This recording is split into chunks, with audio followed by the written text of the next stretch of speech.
시간 함께 찬양하기 원합니다. 우리 예수 우리 왕이야 우리 함께 찬양합니다. 주 영광을 사모합니다. 주권의 하나님, 능력의 하나님, 지혜의 하나님, 모든 뜻을 이루시며 우리와 연합하시는 언약하신 왕 앞에 엎드려 고백합니다. 예수 우리 왕이여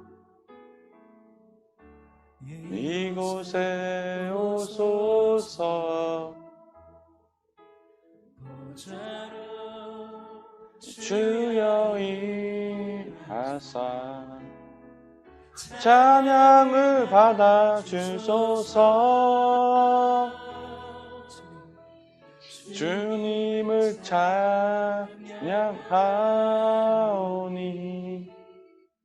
주님을 경배하오니 왕이신 예수여 오셔서 좌정하사 다스리소서.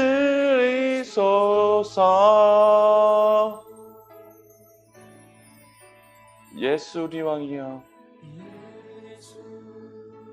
우리 왕이여 이곳에 오소서.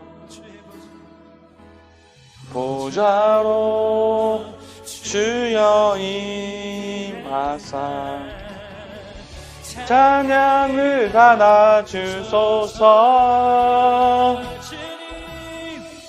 주님을 찬양하오니 주님을 경배하오니 왕이신 예수여 오셔서 좌정하사 다스리소서. 예수 우리 왕이여 예수 우리 왕이여 이곳에 오소서. 보좌로 주여 임하사 찬양을 받아 주소서. 주님을 찬양하오니 주님을 경배하오니 왕이신 예수여 오소서. 좌정하사 다스리소서.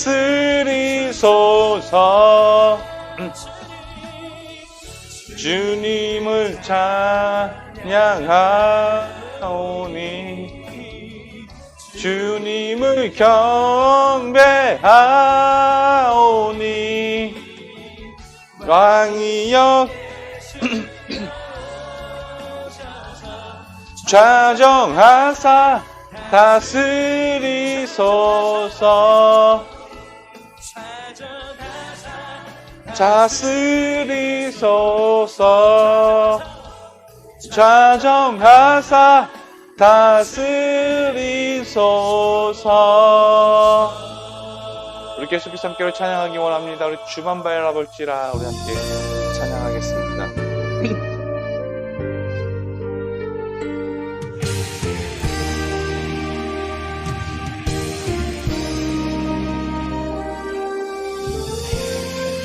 하나님의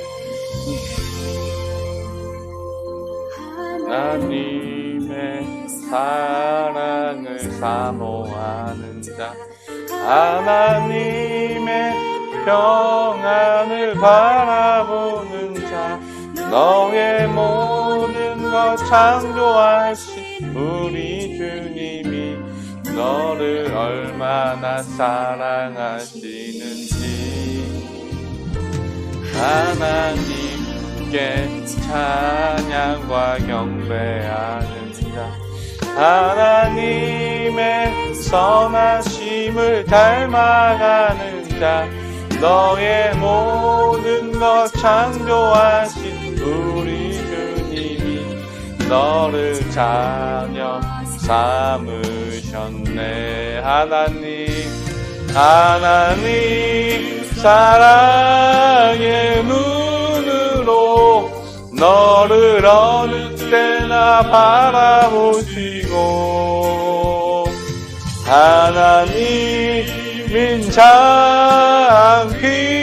장귀로서 언제나 너에게 기울이시니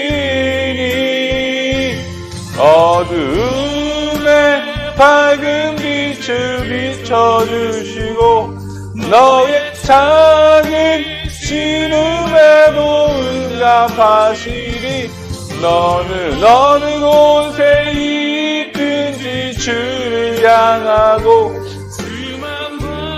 바라볼지라.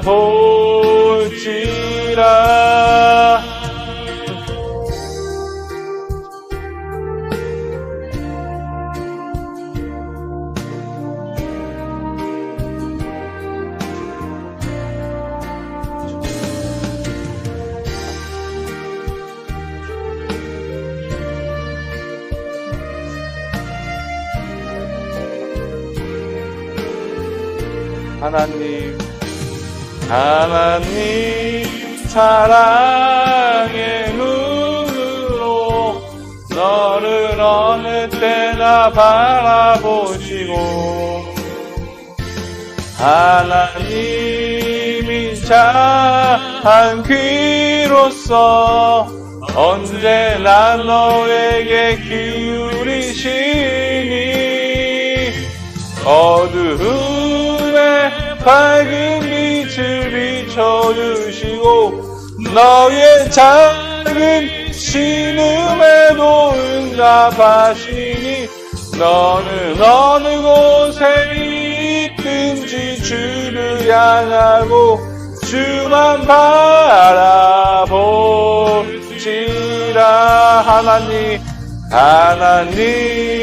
사랑의 눈으로 너를 어느 때나 바라보시고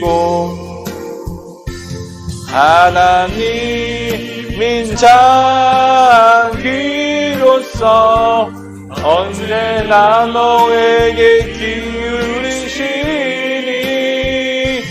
어두움에 밝은 빛을 비춰주시고 너의 작은 신음에도 응답하시니 너는 어느 곳에 있든지 주를 향하고 주만 바라볼지라.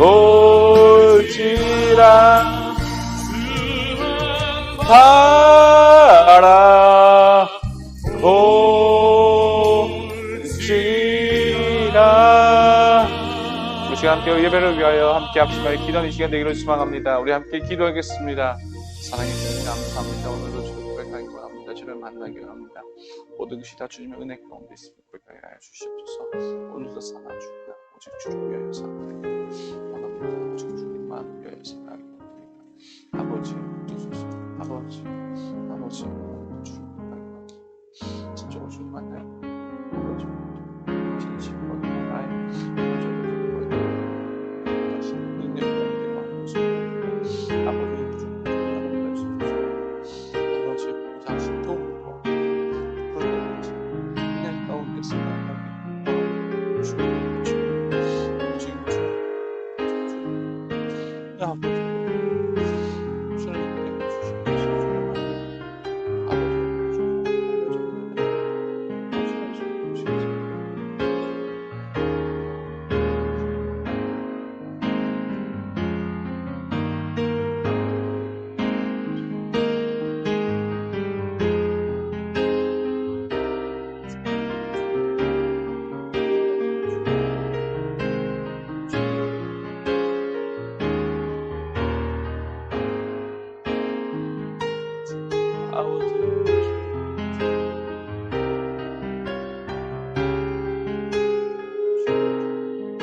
함께 말씀 나눕니다. 하나님께서 우리 주신 말씀 우리 마태복음 18장 21절에서 35절 말씀입니다.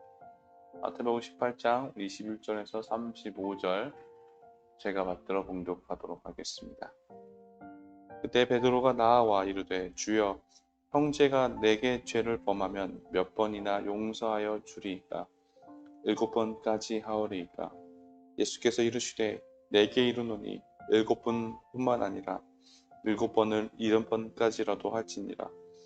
그러므로 천국은 그 종들과 결산하려 하던 어떤 임금과 같으니 결산할 때 10,000달란트 빚진 자 하나를 데려오매 갚을 것이 없는지라 주인이 명하여 그 몸과 아내와 자식들과 모든 소유를 다 팔아 갚게 하라 하니 그 종이 엎드려 절하며 이르되 내게 자문소서 다 갚으리이다 하거늘 그 종의 주인이 불쌍히 여겨 놓아보내며 그 빚을 탕감하여 주었더니 그 종이 나가서 자기에게 100데나리온 빚진 동료 한 사람을 만나 붙들어 목을 잡고 이르되 빚을 갚으라 하매 그 동료가 엎드려 간구하여 이르되 나에게 참아주소서 갚으리이다 하되 허락하지 아니하고 이에 가서 그가 빚을 갚도록 오게 가두거늘 그 동료들이 그것을 보고 몹시 딱하게 여겨 주인에게 가서 그 일을 다 알리니 이에 주인이 그를 불러다가 말하되 악한 종아 내가 빌기에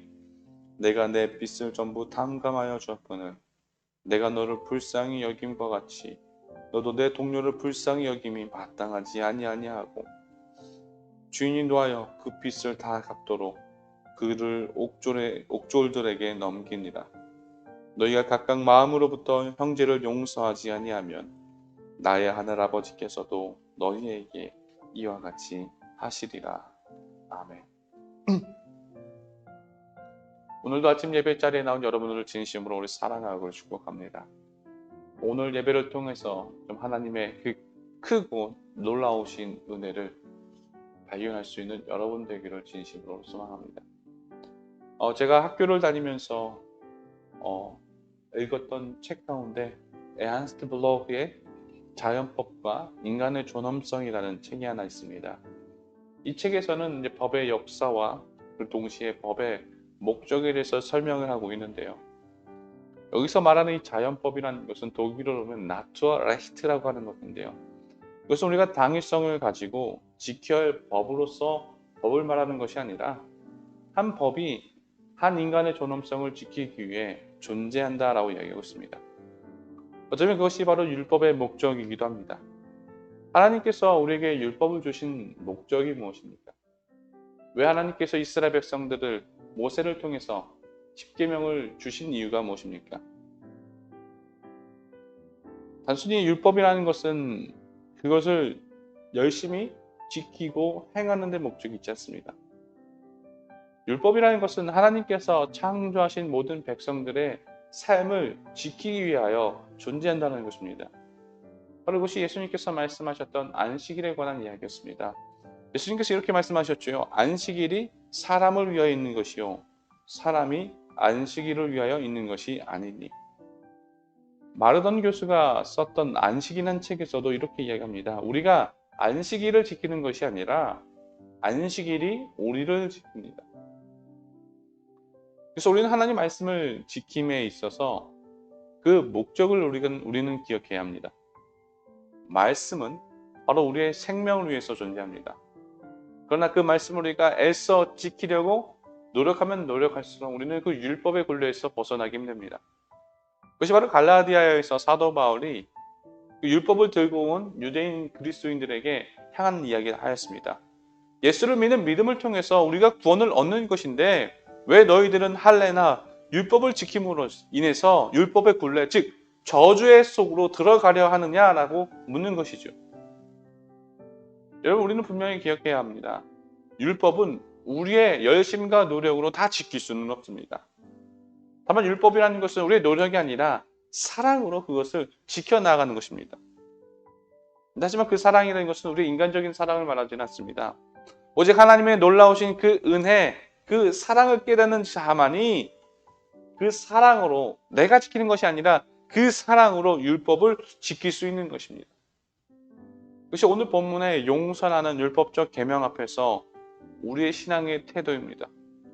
오늘 본문을 보면 베드로가 예수님께 나와서 묻습니다. 예수님, 내 형제가 나에게 죄를 범하면 몇 번까지 용서하면 됩니까? 3번까지, 7번까지 하면 됩니까? 라고 묻습니다. 여러분 이 질문에 뭐라고 대답하실 수 있습니까? 몇 번까지 여러분 용서하실 수 있습니까?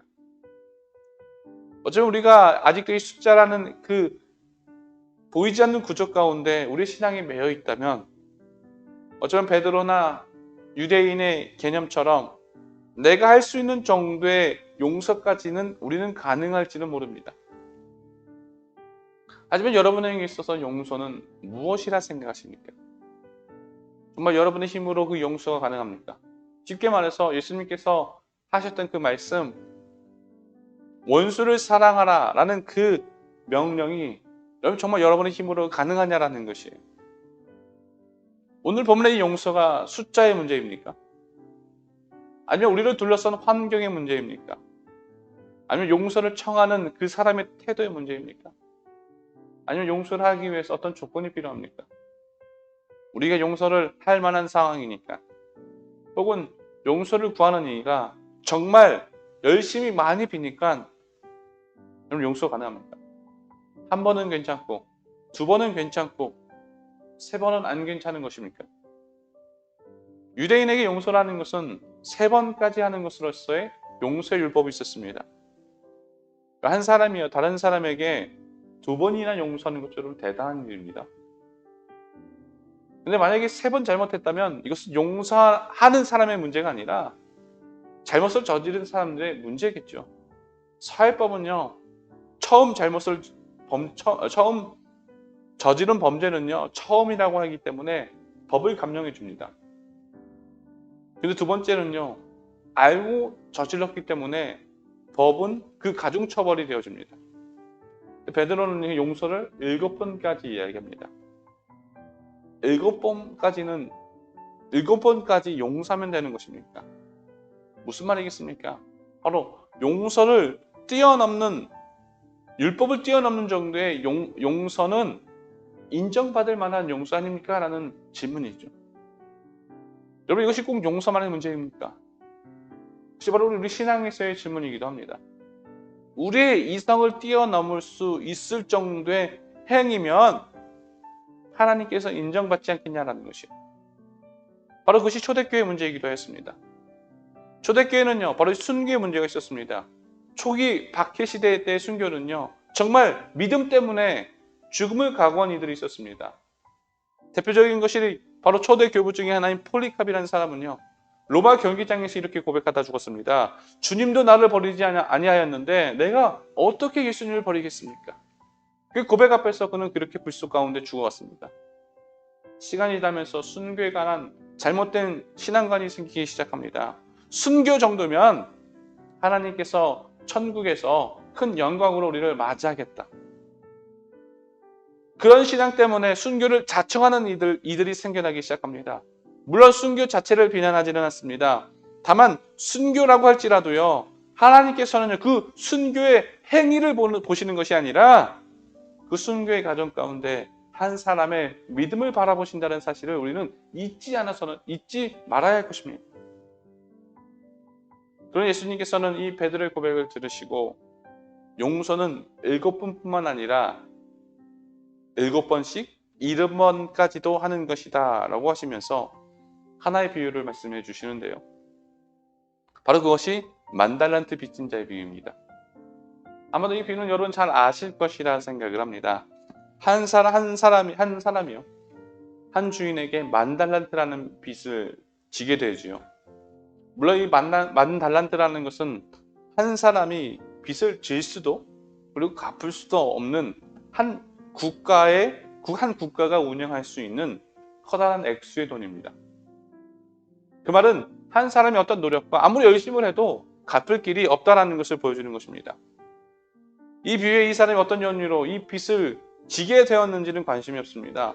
다만 이는 빚을 지었고 빚 때문에 큰 공경에 처했다는 것입니다.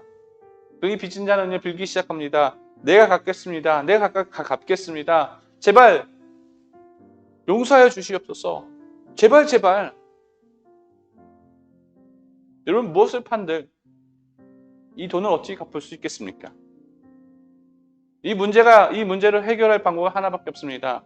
주인이 그 빚을 탕감해 주는 것이에요. 아니나 다를까 주인이요 이 종을 불쌍히 여깁니다. 이 불쌍히 여기다라는 것은 단순한 어떤 연민의 감정이 아닙니다. 이 불쌍하다는 단어에는요 그 삶에 공감하다, 그 삶에 동참하다는 뜻을 담고 있습니다. 바로 이 주인이 이 한 종의 삶에 개입하기 시작하신 것이죠. 바로 이것이 주인의 전적인 은혜입니다. 그렇게 한순간에 이 종은요 모든 빚이 탕감되었습니다. 근데 길을 가다가 한 사람을 만납니다. 바로 자신이 백데나리온 꿔준 사람이에요. 근데 이 종은요 그 사람을 보자마자 소리치기 시작합니다. 돈 갚아, 돈 갚아. 빚을 돈을 얻기 위해서 그 사람을 목조르기 시작합니다. 근데 이 빚진 자는요 간구하기 시작합니다. 제발 제발 참아주소서, 참아주소서. 내가 갚겠습니다. 나봐도 이 장면은요 이 10,000달란트 빚진 자의 모습을 연상케 합니다. 근데 이 빚진 자는요 그 사실을 잃어버린 것 같습니다. 아니요 오히려 판단했을 것 같습니다. 이 정도 빈 거 가지고는 안 되는데 더 빌어야 되는데 더 열심히 빌어야 되는데 나는 목숨을 걸었고 나는 가족을 걸었는데 이 사람은 그만큼의 열심으로 빌지 않았다는 것입니다. 이 100데나리온 빚진 자의 태도를 보니 한없이 부족한 것만 같습니다. 그러니 빚진 자는 옥에 가둬버립니다. 왜 예수님께서는 이 비유를 말씀하셨을까요? 10,000달란트 빚진 자는요 자신이 갚을 수 없는 빚을 탕감받았습니다. 그런데 착각했어요.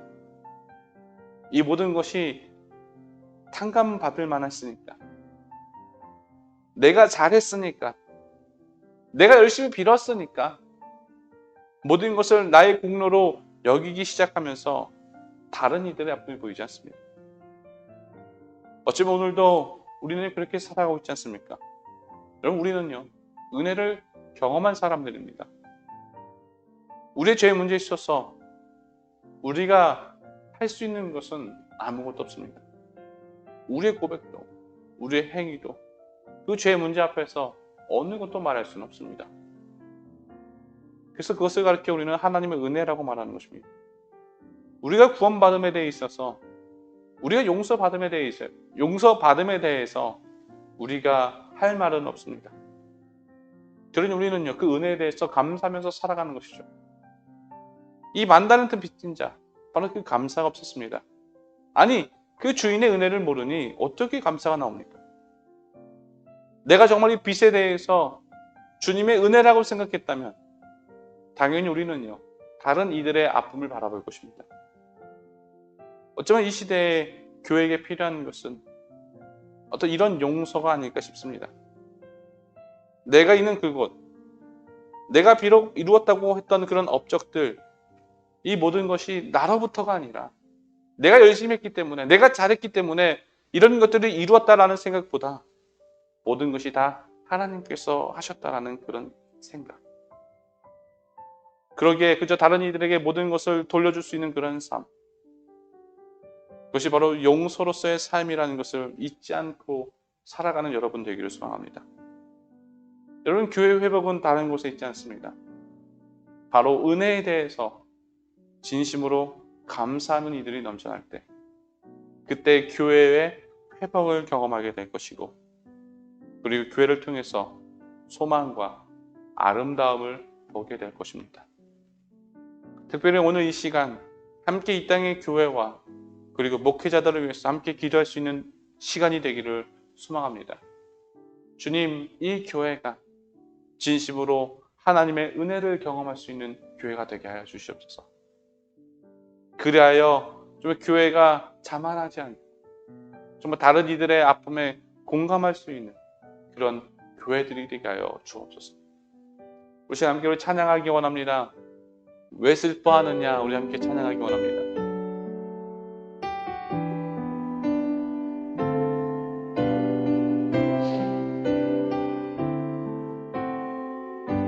왜 슬퍼하느냐 왜 슬퍼하느냐? 왜 걱정하느냐? 왜 걱정하느냐? 무얼 두려워하느냐? 아무 염려 말아라. 큰 어려움에도 큰 아픔이 있어도 이제 아무 걱정하지 마. 내가 널 붙들어 주리. 내가 너와 항상 함께 하리라. 내가 너를 지키리라. 실망치 말고 나를 보아라. 나는 너의 하나님이라. 왜 슬퍼하느냐? 왜 슬퍼하느냐? 왜 실망하느냐? 무얼 두려워하느냐? 아무 염려 말아라. 큰 환난 중에도 큰 질병이 있어도 큰 질병이 있어도 이제 아무 걱정하지 마. 내가 널 치료해 주리. 내가 너와 항상 함께 하리라. 내가 너를 지키리라. 실망치 말고 나를 보아라. 나는 너의 하나님이라. 내가 너와 항상 함께 하리라. 내가 너를 지키리라. 실망치 말고 나를 보아라.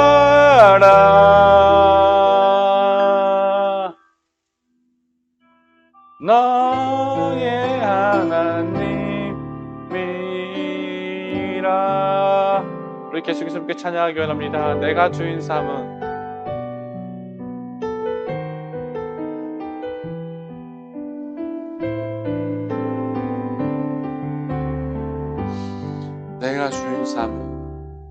내가 주인 삼은 모든 것 내려놓고 내 주 대신 주 앞에 나가. 내가 사랑했던 모든 것 내려놓고 주님만 사랑해.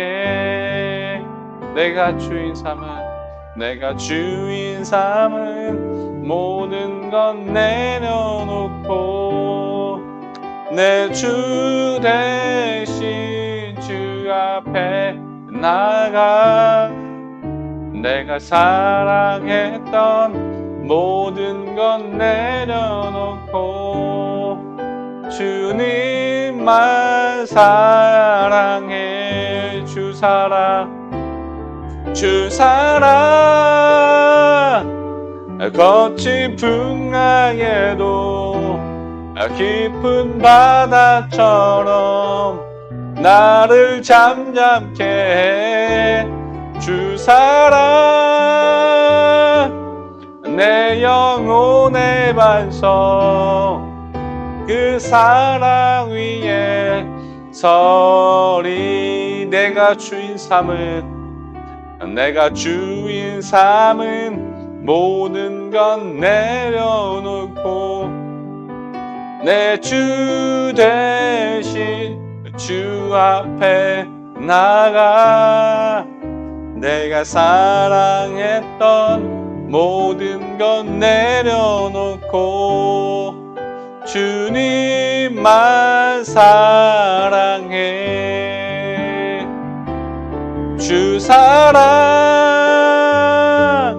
거친 풍랑에도 깊은 바다처럼 나를 잠잠케 해 주 사랑